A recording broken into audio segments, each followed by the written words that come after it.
فرزند زہرا یہ حالات برے ہیں. کاشانۂ بصیرت ایک ایسا مکمل یوٹیوب چینل جس پر محروم بصارت کے لیے بالخصوص اور تمام افراد کے لیے بالعموم سینکڑوں کی تعداد میں اسلامی کتب دستیاب ہیں. لہذا گزارش ہے کہ آپ اپنی ذمہ داری نبھاتے ہوئے کاشانۂ بصیرت کو سبسکرائب کرنے کے ساتھ ساتھ بیل آئیکن کو پریس کیجیے تاکہ آپ علم کے حصول کے ساتھ ساتھ مذہب اہل بیت کی اشاعت میں بھی اہم کردار ادا کرتے رہیں. کاشانۂ بصیرت. فرزند زہرا یہ حالات برے ہیں. بسم اللہ الرحمن الرحیم. السلام علیکم سامعین. کاشانۂ بصیرت کا یوٹیوب چینل میں سیمی زوار. ہم کتاب پڑھ رہے ہیں شرح نہج البلاغہ کلام امیر المومنین علی علیہ السلام، تالیف آیت اللہ ناصر مکارم شیرازی، ترجمہ زیر نگرانی مولانا سید شہنشاہ حسین نقوی.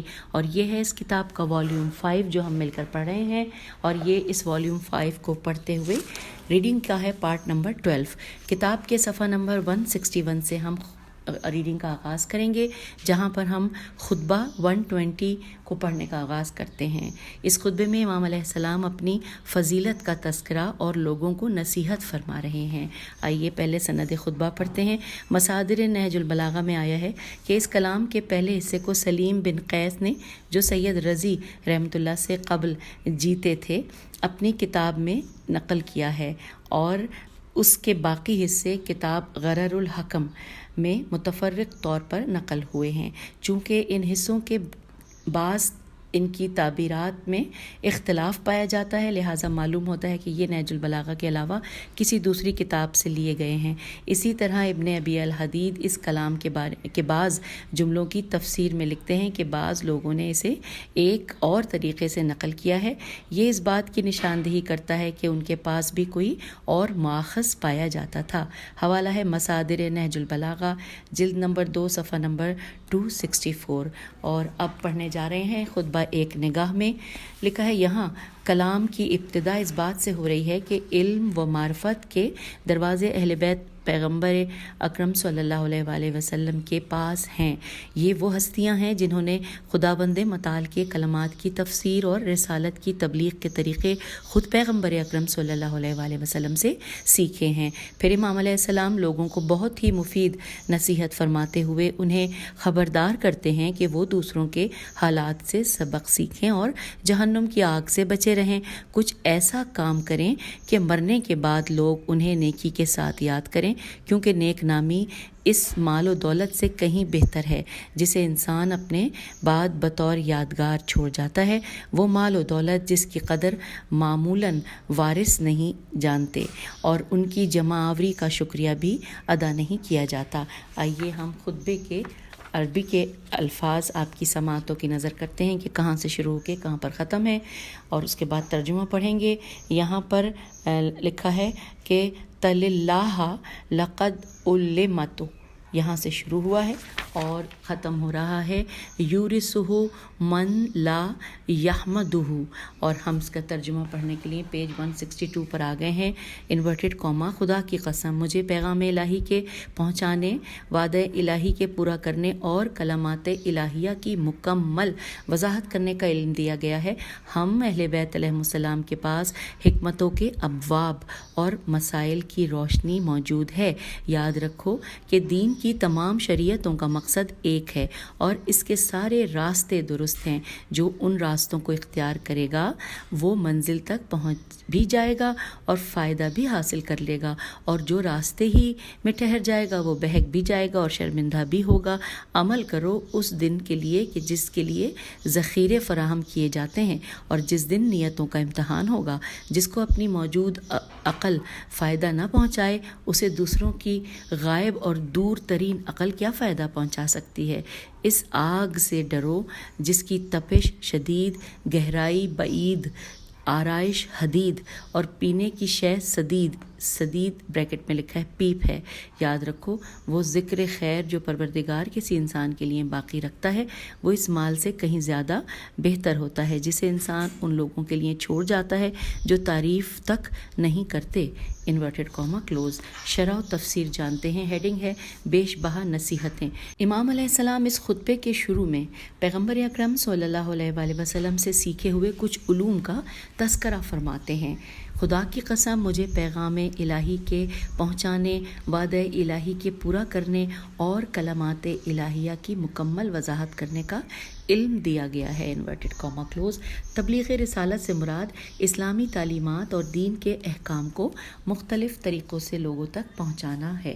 یہ اس بات کی طرف اشارہ ہے کہ نہ صرف آپ علیہ السلام نے الہی احکام اور تعلیمات کو سیکھا ہے بلکہ ان کو لوگوں تک پہنچانے کے طریقے بھی رسول صلی اللہ علیہ وآلہ وسلم سے سیکھ لیے ہیں اور ہمیشہ اسی راستے پر گامزن ہیں.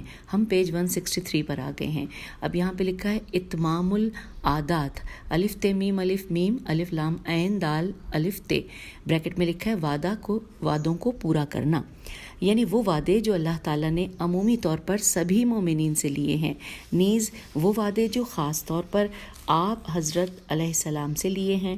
چنانچہ قرآن مجید میں ارشاد ہوتا ہے، سورہ احزاب آیت نمبر 23 ترجمہ: ایمانداروں میں سے کچھ لوگ ایسے بھی ہیں کہ خدا سے انہوں نے جانثاری کا جو عہد کیا تھا اسے پورا کر دکھایا. غرض ان میں سے بعض وہ ہیں جو مر کر اپنا وقت پورا کر گئے اور ان میں بعض حکم خدا کے منتظر بیٹھے ہیں اور ان لوگوں نے اپنی بات ذرا بھی نہیں بدلی. Inverted comma close. سورہ احزاب آیت 23 کا ترجمہ پڑھا.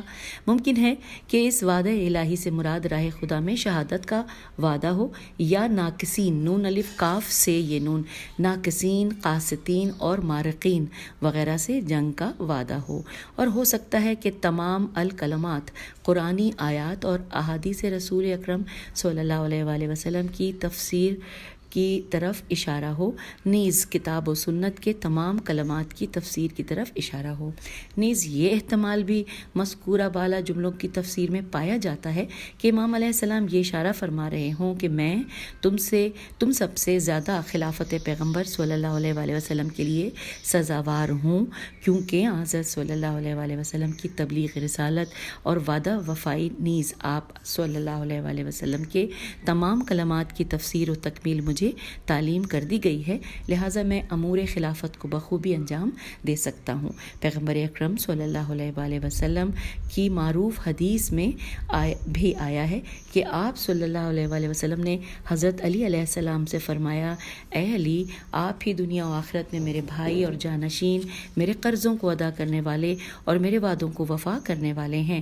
حوالہ ہے بہار الانوار جلد 36 صفحہ نمبر 311. ایک اور احتمال بھی اس عبارت کی تفسیر میں یہ پایا جاتا ہے کہ امام علیہ السلام شاید یہ فرما رہے ہوں کہ میں خلافت کا حقدار ہوں کیونکہ میں احکام الہی کی تبلیغ بھی کر سکتا ہوں اور ان وعدوں کو بھی پورا کر سکتا ہوں جو میں لوگوں سے کرتا ہوں. پیج 164 پہ ہم آ گئے ہیں. لکھا ہے پھر اپنی گفتگو کو مکمل کرتے ہوئے مولا فرما رہے ہیں کہ اور ہم اہل بیت علیہ السلام کے پاس حکمتوں کے ابواب اور امور کی وضاحت کے اسباب موجود ہے. Inverted comma close. لکھا ہے حکومت و قضاوت کے معنی میں ہے. بنا بری جملے کا معنی یوں ہوگا کہ تدبیر حکومت اور نفاذ عدل و امن کے طریقے ہم اہل بیت علیہ السلام کے پاس ہیں، اور حکم ہے کے نیچے جب زیر آ گیا اور کاف پہ زبر حکم بمانی حکمت و دانش ہے، اور یقیناً حکمت و دانش کے دروازے اہل بیت علیہ السلام ہی کے پاس ہیں. چنانچہ پیغمبر اکرم صلی اللہ علیہ وآلہ وسلم نے ان حضرات علیہ السلام کو قرآن کا قرین قرار دیتے ہوئے مشہور حدیث ثقلین میں فرمایا، انورٹڈ کاما کہ یقیناً میں تمہارے درمیان دو گراں بہا چیزیں چھوڑے جا رہا ہوں، ایک کتاب خدا اور دوسرے میرے اہل بیت علیہ السلام. حوالہ ہے کہ اس حدیث کے منابع سے متعلق مزید تفصیل کے لیے پیام قرآن جلد نمبر 9 صفحہ نمبر 71-72 کی طرف رجوع کیجیے. آئیے آگے چلتے ہیں. امام علیہ السلام اپنی گفتگو کے ضمن میں 5 ایسی نصیحتیں فرماتے ہیں جو دنیا و آخرت دونوں میں نجات کا باعث ہیں. گویا آپ علیہ السلام اس خطبے کے ابتدائی جملے اس غرض سے ارشاد فرمائے ہیں آپ نے کہ دلوں کو ان نصیحتوں کو قبول کرنے کے لیے آمادہ کریں۔ آپ علیہ السلام فرماتے ہیں جو کچھ میں کہہ رہا ہوں وہ اسلام اور تعلیمات پیغمبر صلی اللہ علیہ وآلہ وسلم سے مکمل آگاہی کے بلبوتے پر ہے۔ پہلی نصیحت لکھا ہے اتحاد و اتفاق اور وحدت کلمہ کے موضوع پر فرماتے ہیں کیونکہ سعادت بشر کا سب سے بڑا دشمن نا اتفاقی ہے۔ ارشاد ہوتا ہے آگاہ رہو، دین کی تعلیمات و قوانین سب ایک ہیں اور ان کی راہیں سیدھی، نزدیک اور آسان ہیں۔ جو اس راہ پر چلے گا وہ منزل مقصود پر پہنچے گا اور فائدہ پائے گا، اور جو اسے چھوڑے گا گمراہ اور پشیمان ہوگا۔ Inverted comma close. ہم آ گئے ہیں پیج نمبر 165 پر۔ یہاں لکھا ہے کہ شرائع دین، شین ر الف حمزہ عین اور زیر ہے۔ شرائع دین سے مراد وہ تعلیمات ہیں جو آئین الہی میں وارد ہوئی ہیں۔ معارف، اصول و اعتقادات، قوانین اور اخلاقی اقدار اور دستورات سب ہی کی جڑ تمام آسمانی ادیان میں ایک ہے۔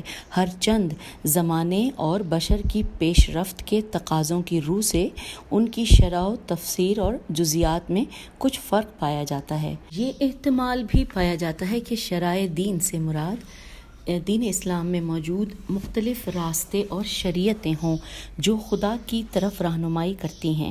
یہ سب ایک مرکزی شاہراہ پر منتج ہو جاتی ہیں، اور اس مرکزی شاہراہ سے مراد قرب الہی اور بشریت کی ابدی سعادت ہے۔ نماز، روزہ، حج، جہاد، زکوٰۃ اور دیگر اعتقادی اور اخلاقی تعلیمات سب ہی ایک نقطے پر منتج ہوتی ہیں۔ چنانچہ امام علیہ السلام تاکید فرماتے ہیں کہ ان سعادتوں کے حصول کی راہ آسان اور نزدیک ہے، بنا بری باطل افکار، ناجائز خواہشوں اور نفس و شیطان کے وسوسوں کے شرائع دین کے ساتھ مخلوط ہونے سے اختلافات اور نا اتفاقیاں پیدا ہو جاتی ہیں۔ قرآن مجید میں ارشاد ہوتا ہے، سورہ شورى آیت نمبر 13، ترجمہ، اے رسول صلی اللہ علیہ وآلہ وسلم، اس نے تمہارے لیے دین میں وہ راستہ مقرر کیا ہے کہ جس کی نصیحت نوح علیہ السلام کو کی ہے، اور جس کی وحی پیغمبر صلی اللہ علیہ وآلہ وسلم تمہاری طرف بھی کی ہے، اور جس کی نصیحت ابراہیم، موسیٰ اور عیسیٰ علیہ السلام کو بھی کی ہے کہ دین کو قائم کرو اور اس میں تفرقہ نہ پیدا ہونے پائے۔ مشرکین کو وہ بات سخت گراں گزرتی ہے کہ جس کی تم انہیں دعوت دے رہے ہو۔ اللہ جس کو چاہتا ہے اپنی بارگاہ کے لیے چن لیتا ہے، اور جو اس کی طرف رجوع کرتا ہے اسے ہدایت دے دیتا ہے۔ انورٹڈ کاما کلوز، سورہ شورى آیت 13 کا ترجمہ۔ دوسری نصیحت میں مولا فرماتے ہیں، عمل کرو اس دن کے لیے کہ جس کے لیے ذخیرے فراہم کیے جاتے ہیں اور جس دن نیتوں کا امتحان ہوگا۔ انورٹڈ کاما کلوز ہو گیا۔ پہلا جملہ اس طرف اشارہ ہے جو کہ سورہ نحل کی آیت نمبر 96 کہ جو کچھ تمہارے پاس ہے وہ سب ختم ہو جائے گا اور جو خدا کے پاس ہے باقی رہ جائے گا۔ سورہ نحل آیت 96 کا یہ ترجمہ تھا، اور جبکہ دوسرا جملہ اس بات کی طرف اشارہ ہے جو کہ سورہ طارق کی آیت نمبر 9 ہے، ترجمہ، کہ اس دن سب راز اور پوشیدہ باتیں فاش کر دی جائیں گی۔ ہم پیج 166 پر آ گئے ہیں۔ یہ حقیقت ہے کہ انسان کے پاس بہت تھوڑی طاقت اور محدود وسائل ہوتے ہیں، لہٰذا اسے چاہیے کہ ان کو سوچ سمجھ کر خرچ کرے۔ عقل کہتی ہے اپنی طاقت کو کیوں ایسی راہ میں خرچ کرتے ہو جس کا ثمر چند دنوں سے زیادہ تمہارا ساتھ نہیں دے گا، کیونکہ نہ تم اپنی طاقت کو ایسی راہ میں خرچ کرتے کہ جس پر چل کر تم دائمی اور ہمیشہ کی زندگی پاؤ گے۔ اس کے علاوہ ایک دن ایسا ہوگا جس میں انسان کے سب پوشیدہ اعمال اور راز فاش ہو جائیں گے، اور وہ برے اور گناہگار لوگوں کے لیے ذلت و رسوائی کا دن ہوگا۔ تیسری نصیحت میں مولا فرماتے ہیں کہ جس کو اپنی موجود عقل فائدہ نہ پہنچائے اسے دوسروں کی غائب اور دور ترین عقل کیا فائدہ پہنچا سکتی ہے۔ Inverted comma close. در حقیقت امام علی علیہ السلام اس عبارت کے ذریعے عقلی اور نقلی دلائل کو مخلوط کر کے ان سب کو راہ حق کے اسبات میں بروئے کار لانا چاہتے ہیں۔ یہاں پر امام علیہ السلام انسانوں کے لیے 3 قسم کی عقلوں کے قائل ہوئے ہیں: حاضر عقل، دور کی عقل اور غائب عقل۔ پہلی ممکن ہے کہ واضح عقلی مسائل کی طرف اشارہ ہو، دوسری عقل نظری مطالب کی طرف اشارہ ہو کہ جن تک استدلال اور واضح دلائل کے ذریعے انسان پہنچتا ہے، اور تیسری ایسے پیچیدہ مسائل کی طرف اشارہ ہو جن کا ہاتھ حاصل کرنا استدلال کے ذریعے بھی آسان ہے۔ ظاہر ہے کہ جو لوگ مسلم اور ضروری مسائل میں اپنی فکر و عقل سے کام نہیں لیتے وہ کیوں کر نظری اور پیچیدہ مطالب میں عقل سے کام لیں گے۔ اب ہم آ گئے پیج 167 پہ، لکھا ہے نظری مسائل میں خدا بندہ اور روز قیامت، بریکٹ پہ لکھا ہے مبدا و معاد، میم بے دال الف اور میم عین الف دال کی پہچان بہت آسان ہے، کیونکہ اس کی نشانیوں سے تو پورا عالم بھرا ہوا ہے، جبکہ قیامت جو اس کے عدل و انصاف کا دن ہے بھی حکم عقل کی روح سے ثابت ہے۔ دوسری طرف مسائل عملی میں سے حسن عدل اور قبح ظلم، قاف بے ہے اور اس کے ساتھ زیر ہے، قبح ظلم بریکٹ میں لکھا ہے کہ عدل کا اچھا ہونا اور ظلم کا برا ہونا، بریکٹ کلوز، لکھا ہے نیز صدق و سچائی اور پاکیزگی و تقوی کی اہمیت بھی سب پر واضح ہے، مگر اس کے باوجود کبھی کبھی بے جا تعصبات اور خواہشات نفس انسان کو ان واضح عقلی دلائل سے فائدہ اٹھانے کی اجازت نہیں دیتی، لہٰذا اس قسم کے لوگوں کے لیے کیسے ممکن ہوگا کہ وہ نظری اور پیچیدہ مسائل میں عقل کو بروئے کار لاتے ہوئے منزل تک پہنچیں۔ یہاں پر سوالیہ نشان ہے، اس لیے ہم جملے کو اس طرح پڑھتے ہیں کہ لہٰذا اس قسم کے لوگوں کے لیے کیسے ممکن ہوگا کہ وہ نظری اور پیچیدہ مسائل میں عقل کو بروئے کار لاتے ہوئے منزل تک پہنچیں۔ چوتھی نصیحت، امام علیہ السلام اس نصیحت میں ایک آگاہ تنبیہ کرنے والے کی صورت میں اپنے سامعین سے مخاطب ہو کر فرماتے ہیں، انورٹڈ کاما کہ اس آگ سے ڈرو، اس آگ سے ڈرو جس کی تپش شدید، گہرائی بعید، آرائش حدید اور پینے کی شے سدید یعنی کہ پیپ ہے، انورٹڈ کاما کلوز ہو گیا۔ آتش جہنم سے متعلق یہ دہلا دینے والی تعبیرات کہ جن میں سے ہر ایک انسان کو گناہوں سے باز رکھنے کے لیے کافی ہے، قرآن مجید اور احادیث نبوی صلی اللہ علیہ وآلہ وسلم سے ماخوذ ہیں۔ قرآن میں ایک مقام پر ذکر ہوا ہے، سورہ توبہ آیت نمبر 81 کہ اے حبیب علیہ السلام صلی اللہ علیہ وآلہ وسلم آپ کہہ دیجئے جہنم کی آگ دنیا کی گرمی اور حرارت سے زیادہ شدید ہے، سورہ توبہ آیت 81 پڑھی۔ پھر دوسری آیت میں ارشاد ہوتا ہے سورہ قاف آیت نمبر 30 انورٹڈ کاما کہ جس دن دوزخ سے پوچھا جائے گا کہ کیا اتنے سارے گناہگار ڈالے جانے کے بعد تم بھر گئی ہو، تو جواب میں جہنم کہے گی کہ کیا اور بھی ہیں، یعنی اس کی کھائی اس قدر گہری اور چوڑی ہے کہ آسانی سے نہیں بھرے گی، انورٹڈ کاما کلوز، سورہ قاف آیت نمبر 30۔ اب ہم پیج 168 پر آ گئے ہیں۔ تیسری آیت میں ارشاد ہوتا ہے سورہ حاقہ آیت نمبر 30 سے لے کے 32 تک، ترجمہ کہ پھر حکم ہوگا کہ اسے گرفتار کر کے طوق پہنا دو اور پھر اسے جہنم میں جھونک دو، پھر ایک زنجیر میں جس کا ناپ 70 گز کا ہے اسے خوب جکڑ دو، انورٹڈ کاما کلوز، سورہ حاقہ آیت 30 سے لے کے 32۔ چوتھی آیت میں فرماتا ہے پروردگار جو کہ سورہ ابراہیم کی آیت نمبر 16 ہے کہ اس دن جہنم اس کے پیچھے پیچھے ہوگی اور اس میں اسے پیپ لہو بھرا ہوا پانی پینے کو دیا جائے گا، انورٹڈ کاما کلوز، سورہ ابراہیم آیت نمبر 16 کا ہم نے ترجمہ پڑھا۔ پھر لکھا ہے کہ یقیناً جو بھی یوم آخرت، عدالت الہی اور جہنم کے دردناک عذاب کے ایک گوشے پر بھی ایمان رکھتا ہوگا وہ اپنی خواہشات نفس کو لگام دے گا اور کسی قسم کا ظلم و ستم نہیں کرے گا، نیز ہر قسم کے گناہوں سے بچنے کی کوشش کرے گا، لیکن جن لوگوں کا قیامت کے حساب و کتاب اور ثواب و عقاب پر ذرا بھی ایمان نہ ہوگا ان کے لیے اپنی خواہشوں کو دبانے اور دوسروں کے حقوق پر ڈاکہ ڈالنے میں کوئی مانع نہ ہوگا۔ ممکن ہے کہ اخلاقی ضمیر بعض لوگوں کو ایسے کاموں سے کسی حد تک روک لے، لیکن یہ عمل یقینی طور پر عمومیت نہیں رکھتا اور اس کی تاثیر بہت محدود ہے۔ اس کے علاوہ ضمیر کا پودا انبیاء علیہ السلام کی تعلیمات کے پانی سے پرورش نہ پائے تو جلد ہی سوکھ یا مرجھا جاتا ہے۔ پانچویں نصیحت، اس میں امام علیہ السلام ایک اہم نقطے کی طرف اشارہ فرماتے ہوئے کہتے ہیں انورٹڈ کاما کہ آگاہ ہو جاؤ وہ نیک آدمی جو خدا بند کسی کے لیے اس کے مرنے کے بعد لوگوں کے درمیان قرار دیتا ہے اس مال سے کہیں زیادہ بہتر ہے کہ جو وہ ایسوں کے لیے چھوڑ جاتا ہے جو اس کا شکریہ بھی ادا نہیں کرتے، انورٹڈ کاما کلوز۔ پیج 169 پہ آ گئے ہیں، آخری پیج ہے خطبہ 120 کے پڑھنے کا۔ بہت سے لوگ اس عشق و محبت کی بنا پر جو وہ اپنے بیوی اور بچوں سے رکھتے ہیں ان کے مستقبل کے لیے بہت زیادہ جد و جہد کرتے ہیں اور اپنی عمر کے ایک بڑے حصے کو اس راہ میں خرچ کر دیتے ہیں۔ کبھی کبھار تو یہ حلال و حرام کی بھی پرواہ نہیں کرتے، لیکن یہ لوگ اس حقیقت سے غافل ہیں کہ تجربات و مشاہدات گواہی دیتے ہیں کہ بہت کم وارثوں نے اپنے لیے چھوڑے گئے اموال پر اپنے رشتہ داروں کی تعریف کی ہے، بلکہ کبھی کبھی تو یہ اموال اختلافات اور فسادات کی جڑ بھی بن جاتے ہیں، کیونکہ ہر کوئی یہی چاہتا ہے کہ اس کے لیے زیادہ حصہ ہو۔ اسی لیے کہا گیا ہے کہ امیروں کی موت وارثوں کی جنگ کا آغاز ہے۔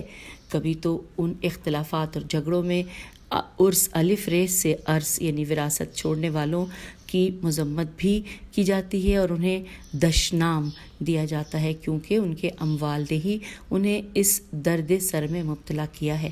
لیکن اگر انسان اپنی زندگی کے دوران کم سے کم اپنے اموال کا کچھ حصہ صدقات جاریہ اور انسانی یا سماجی خدمات کی صورت میں معاشرے کے حوالے کر دے تو اس کی نیک نامی لوگوں میں باقی رہے گی، لوگ ہمیشہ اسے یاد کریں گے اور اللہ تعالیٰ سے اس کی مغفرت کے لیے دعا کریں گے۔ یہ تو اس دنیا میں اسے ملنے والا صلہ ہے، اور آخرت کا صلہ تو یقیناً اس سے بڑھ کر ہے۔ تو یہاں پر خطبہ 120 مکمل ہوا، لیکن ابھی ریڈنگ میں ٹائم باقی ہے۔ ہم دیکھتے ہیں اس وقت میں ہم اگر اگلا خطبہ تھوڑا سا پڑھ لیں۔ اگر ہم خطبہ 121 کا آغاز کریں گے تو پھر وہ بھی نامکمل ہوگا، تو بہتر یہ ہے کہ اس نشست سے آپ سے اجازت چاہتے ہیں پیج 169 پہ، اور اگلا اس کے جو بھی خطبہ ختم ہوتا ہے اس میں اکثر ایسا ہوتا ہے کہ اگلا صفحہ خالی ہوتا ہے، تو ہم پھر پیج 171 پہ خطبہ نمبر 121 پڑھیں گے، اور اگلی نشست میں ہم خطبہ 121 پورا ایک ہی نشست میں انشاءاللہ ہم مکمل کر لیں گے۔ تو اس نشست سے آپ سے اجازت چاہتے ہیں۔ خدا حافظ، فی امان اللہ۔